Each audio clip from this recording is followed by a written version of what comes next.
হে hi everyone, কেমন আছো তোমরা সবাই? আশা করি সবাই খুব ভালো আছো, আমিও খুব ভালো আছি। গত 30শে জুন আমার ছিল একটা ব্রাইডাল বুকিংয়ের কাজ, ধূপগুড়িতেই ছিল। তো সেটারই ভিডিও আমি তোমাদের সাথে শেয়ার করব। সেদিনের ওয়েদারটা যেরকম শান্ত ছিল, সেরকমই একটা এক্সট্রা গরম ছিল। আর দেখো আমাদের কত ব্যাগ। তারপর চলে আসলাম আমাদের ধূপগুড়ি দক্ষিণায়ন ক্লাব, এটাই ছিল আমার ডেস্টিনেশন। দেন আমি তো চলে এসেছিলাম 2টো নাগাদ, 2:10 নাগাদ চলে এসেছিলাম। তারপর একটুখানি ঠান্ডা খেলাম, আমরা একটু রেস্ট করছিলাম, রাইডের অপেক্ষায় ছিলাম। আর একটু তখন রোদের দেখা দিচ্ছিলো, ওয়েদারটা ভালো লাগছিলো, তাই একটা ক্লিপস নিলাম। তারপর আমার ব্রাইড চলে আসলো। আর এই ব্রাইডের সাথে একটা ঘটনা আমি তোমাদের সাথে শেয়ার করি। ব্রাইডের মুখে ছিল প্রচুর হেয়ার, তো সেটা নিয়েই আমি ফার্স্টে মেকআপ করেছিলাম, যার জন্য প্রচুর ঘাম হচ্ছিল, কারণ এই দিদিটার এমনি নাকে আর ঠোঁটের সাইডে প্রচুর ঘাম হয়।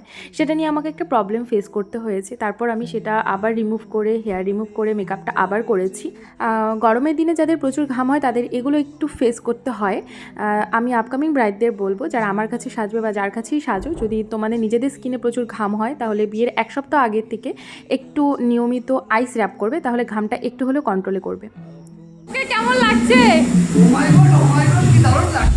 আর এটা ছিল আমার পার্টি মেকআপের কাজ। আর ওর বরকে তো দেখলে কীরকম ছ্যাবলাও মারছিল। আসলে ওর বিয়েতেও আমি সাজিয়েছিলাম, তখন আমি একেবারেই নতুন। তোর আমার কাছে খাইছে খুব ভালো। Thank you. নিজের বিয়েতেও সাজছি, এখন আছে খুব ভালো লাগে। Thank you. এই তো আমাদের কাজ কমপ্লিট, এখন আমরা গোছগাছ করছি। সেদিন প্রচুর টায়ার্ড হয়ে গিয়েছিলাম।